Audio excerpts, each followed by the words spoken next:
परमाराध्य सद्गुरु महाराज के प्रवचन का पाठ महर्षि में ही सत्संग सुधा सागर से प्रवचन संख्या 276।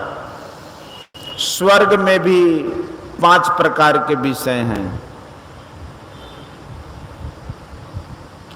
धर्मानुरागिनी प्यारी जनता, सब लोगों को जानना चाहिए कि दुख किसी को भी प्रिय नहीं, सभी को यह बहुत ही अप्रिय है। इसलिए दुख से छूटने के वास्ते और सुख पाने के लिए मनुष्य दिन रात जी तोड़ परिश्रम करता रहता है।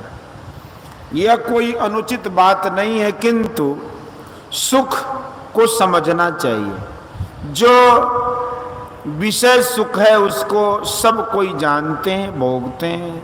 विषय 5 हैं, रूप रस गंध स्पर्श और शब्द। इन विषयों को भोग सभी को होता है। इनमें फंसे हुए तथा इनमें सुख खोजने वाले तमाम संसार के लोग हैं, परंतु यह सुख ऐसा है कि कभी तृप्ति नहीं होती। जिन जीवन भर भोगते भोगते कभी तृप्ति नहीं। इन विषयों को कोई कम और कोई अधिक भोगते हैं। कम भोगने वाले व अधिक भोगने वाले कोई भी तृप्त नहीं हो सकते। जैसे भोजन करने पर तृप्ति मिलती है, फिर पच जाने पर भूख लगती है, फिर भोजन करने की इच्छा होती है। इसी तरह प्रत्येक भोग के लिए जैसे भोजन से क्षणिक तृप्ति आती है, उसी तरह और भोग भी क्षणिक तृप्तिदायक है। ज्ञानियों ने कहा कि इस जीवन के अनेक जन्म हुए, प्रत्येक योनियों में रहकर इन 5 विषयों को भोगते चला आ रहा है, लेकिन तृप्ति नहीं होती। बिना तृप्ति के सुख कहां। इसलिए विषय की ओर मत दौड़ो। दूसरे शरीरधारी जीव इस बात को नहीं समझता, लेकिन मनुष्य समझता है। स्वर्ग भी यदि प्राप्त हो सके तो वह भी थोड़ा है। पुण्य भोग के बाद फिर इस संसार में आना पड़ता है। स्वर्ग में भी 5 प्रकार के ही विषय हैं। वहां के सुख भी प्रत्येक को बराबर नहीं है। स्वर्ग में सबसे विशेष सुख इंद्र को है, लेकिन इंद्र भी उस सुख से तृप्त नहीं है। इसका इतिहास है। उससे ऊपर विशेष सुख में ब्रह्मा है, लेकिन उनको भी उस भोग से तृप्ति नहीं है। श्री राम ने कहा कि परलोक 2 तरह के हैं। मनुष्य शरीर छूटने पर वह जीव जो 2 प्रकार के परलोक भोगता है, एक कर्मानुसार भोग भोगता है, भोग समाप्त होने पर इस संसार में जन्म लेना पड़ता है। दूसरा परलोक वह है जहां परमात्मा के अतिरिक्त और कुछ नहीं है। ईश्वर को पा लेने पर पूर्ण तृप्ति होती है। और भी सुख हो, इसके लिए तृष्णा मिट जाती है। तृष्णा छूट जाने पर जन्म मरण का कारण ही छूट जाता है। जो ईश्वर तक पहुंच गया उसको संसार में लौटना नहीं है। जैसे नदी समुद्र में मिलकर नदी का नाम मिट जाता है, उसी तरह जीव ईश्वर को प्राप्त करने पर उसका जीवत्व भाव मिट जाता है। आत्म सुख उसको मिलता है जो सुख ईश्वर को है। तंद्रा अवस्था होती है, उसमें एक प्रकार का सुख है जो 5 विषयों में से किसी विषय का सुख नहीं है, अपने अंदर रहने का सुख है। उसमें ऐसा होता है, उसमें ऐसा सुख है कि जो सुख बाहर के विषयों में नहीं है। तंद्रा में किसी प्रकार का दुख होता तो कोई सो नहीं सकता। गहरी नींद में जाने से अपने अंदर ही ऐसा सुख मिलता है, उसको कुछ खबर नहीं रहता। लेकिन अफसोस है कि वहां अपना ज्ञान नहीं रहता। निज सुख 5 विषयों से विलक्षण है, वहां अपने को पाकर सुखी होता है। मान लो वहां सुख है, ऐसा नहीं। अपने अंदर चलते चलते ईश्वर तक जाता है। जो अंदर में चलना नहीं जानता वह ईश्वर की ओर नहीं जाता। जो अपने अंदर जानता है, चलना जानता है, वही ईश्वर की ओर जाता है। शरीर और इंद्रियों के संग संग जाने से पंच विषयों में रहना होगा। विलक्षण सुख आत्म सुख है। आत्मा क्या है? जो परमात्मा है। ब्रह्म सुख, ईश्वर प्राप्ति का सुख, आत्म सुख एक ही बात है।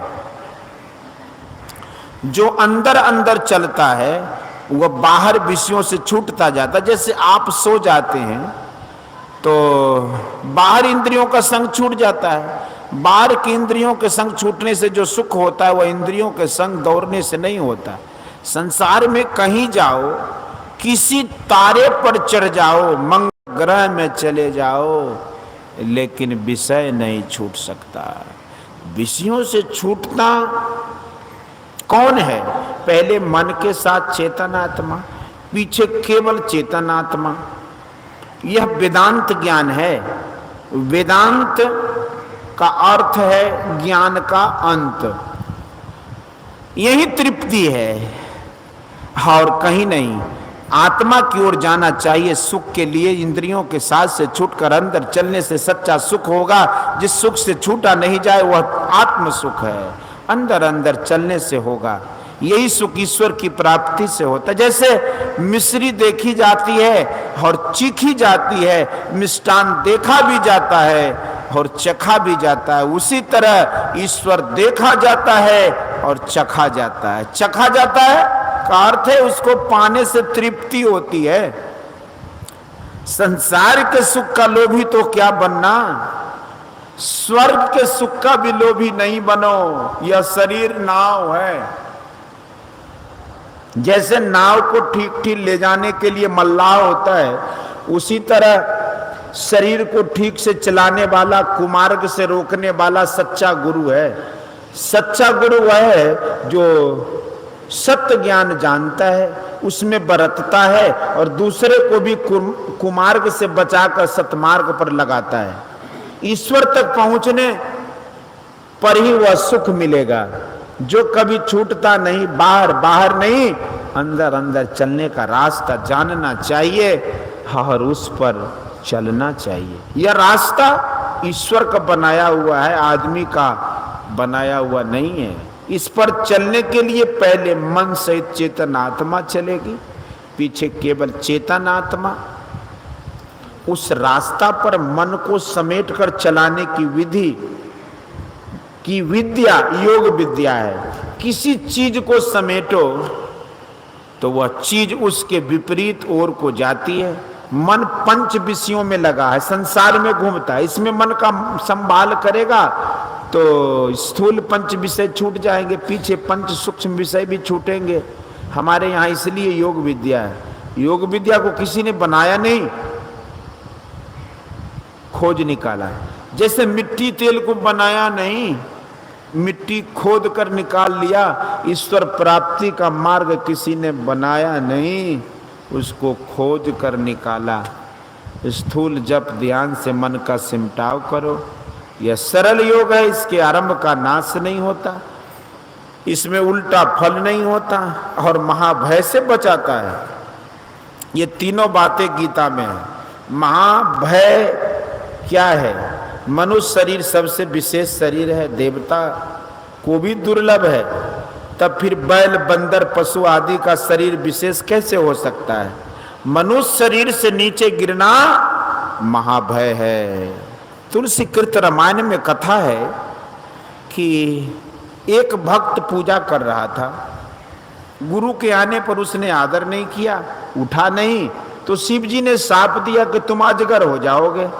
गुरु की प्रार्थना करने पर शिव जी ने वरदान दिया कि लोमस मुनि से विवाद करने पर मुनि ने शाप दिया कि तुम कौआ हो जाओ। फिर मुनि ने कृपा करके कहा कि तुम जो शरीर धारण करना चाहोगे वह हो जाएगा। मनुष्य का शरीर ही है जिससे मुक्ति मिलती है और ईश्वर मिलते हैं, अन्य किसी शरीर में नहीं। भक्ति में योग है वह सरल योग है, जप है, ध्यान है, इसका भेद गुरु से जानो।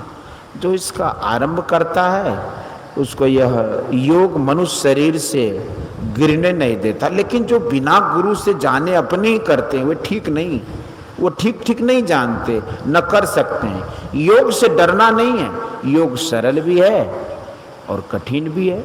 जो लोग सरल योग नहीं जानते, वो योग का नाम सुनकर घबराते हैं। लोगों को चाहिए कि सरल योग को जाने और उसका अभ्यास करे, विषय सुख में नहीं फंसे। संसार में रहकर बिना विषय सेवन के कोई रह नहीं सकता। इसलिए संतों ने कहा कि जैसे दवाई का सेवन करते हो, उसी प्रकार विषय को लो, उसमें आसक्ति नहीं रखो। ऐसा विश्वास मत करो कि इसमें तृप्ति होगी। गुरु से ज्ञान ध्यान की बात जानो और संयम करो। संयम यह कि 5 पापों से बचो, अर्थात झूठ चोरी नशा हिंसा और बेविचार नहीं करो, तो कोई पाप नहीं होगा। हिंसा के सिलसिले में मांस मछली नहीं खाओ। मनुष्य स्मृति में अष्ट घातक का वर्णन है, अर्थात हिंसा के लिए आदेश देने वाला, मारने वाला, टुकड़ा टुकड़ा करने वाला, बेचने वाला, खरीदने वाला, पकाने वाला, परोसने वाला और खाने वाला, ये 8 घातक हैं। मत्स्य मांस खाने का संबंध हिंसा से है। जैसे गांजा भांग खाने का असर होता है, वैसे ही मत्स्य मांस खाने का भी असर होता है। किसी नशा की ओर नहीं जाओ। बेविचार हमारे देश के लिए ऐसा खराब है कि उसको निंदा की दृष्टि से सब देखते हैं। 5 पापों से छूट कर रहो तो चोरी डकैती धोखेबाजी सभी छूट जाएंगे। अपने देश में स्वराज प्राप्त करने के लिए कितना बलिदान हुआ, स्वराज मिला, लेकिन चोरी डकैती बेईमानी लूट आदि दुर्गुण कमे नहीं, बढ़ ही गए हैं। संत लोग कहते हैं कि 5 पापों से बचो तो चोरी डकैती आदि बुरे कर्म नहीं होंगे, सभी शांति पूर्वक रहेंगे। सब लोगों को संतों के बताए मार्ग पर चलना चाहिए, तब कल्याण होगा। बोलिए श्री सद्गुरु महाराज।